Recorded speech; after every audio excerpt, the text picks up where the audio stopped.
నష్టాల్లో ఉన్న ప్రాథమిక వ్యవసాయ సహకార సంఘ వ్యాపారం నేడు 35 కోట్లకు చేరిందన్నారు కేడీసీసీ చైర్మన్ కొండూరి రవీందర్రావు. సహకార బ్యాంకులు జాతీయ బ్యాంకులకు ధీటుగా సేవలు అందిస్తున్నట్లు తెలిపారు.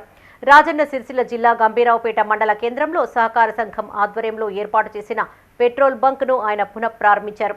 సహకార సంఘాల సేవలను సద్వినియోగం చేసుకోవాలని రవీందర్రావు సూచించారు.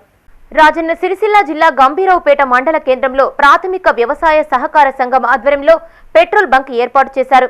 భారత్ పెట్రోలియం సౌజన్యంతో పునఃప్రారంభించిన ఈ బంకును Bharat petrol area manager Shravan జీత్తో కలిసి కేడీసీసీ చైర్మన్ కొండూరి రవీందర్రావు ప్రారంభించారు. ఈ సందర్భంగా ఆయన మాట్లాడుతూ, గతంలో గంభీరావుపేట ప్రాంత ప్రజలు, రైతులు డీజిల్, పెట్రోల్ కోసం పక్క మండలాలకు వెళ్లాల్సి వచ్చేదన్నారు. వారి ఇబ్బందులను దృష్టిలో పెట్టుకుని బంకును ఏర్పాటు చేసినట్టు తెలిపారు.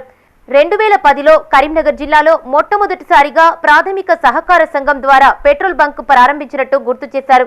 ఇప్పుడు వాటి సంఖ్య 42కు చేరిందన్నారు. ఈ సంఘం మనదనే భావనతో పనిచేసినప్పుడు సంఘం మరింత అభివృద్ధి చెందుతుందని తెలిపారు.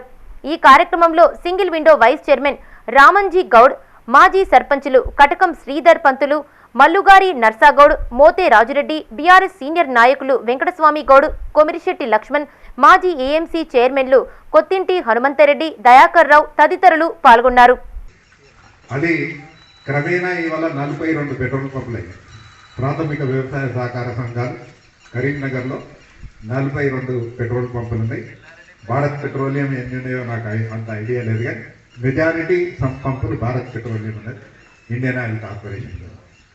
అయితే ఈ పెట్టిన సమయంలో 2 సార్లు చాలా సమస్యలు ఎదురయ్యాయి.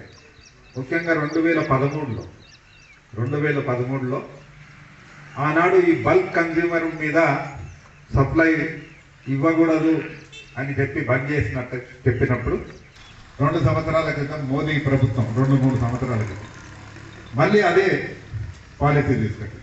బల్క్ కన్జ్యూమర్ మీద ఏదైతే సబ్సిడీ వస్తూ ఉన్నదో దాన్ని తొలగించే వరకు బయట 90 రూపాయలు ఉన్న డీజిల్ మేము 100 కమ్మాల్సి వచ్చింది. ఎవరు కొట్టారు మన దగ్గర? సో దీన్ని బాగా తిప్పలు పడడం, సరిగ్గా 1 సంవత్సరం కాలం బంద్ అయి మళ్ళీ కొద్దిగా రేటు దిగి రాగానే కొద్దిగా నడిపించడం మొదలుపెట్టినాం. మళ్ళీ ఆ వ్యత్యాసం ఏదైతే ఉందో కొద్దిగా నష్టం అయింది. పోతే 5 పైసలు కానీ మన పెట్రోల్ బంక్ బంద్ కావాలి.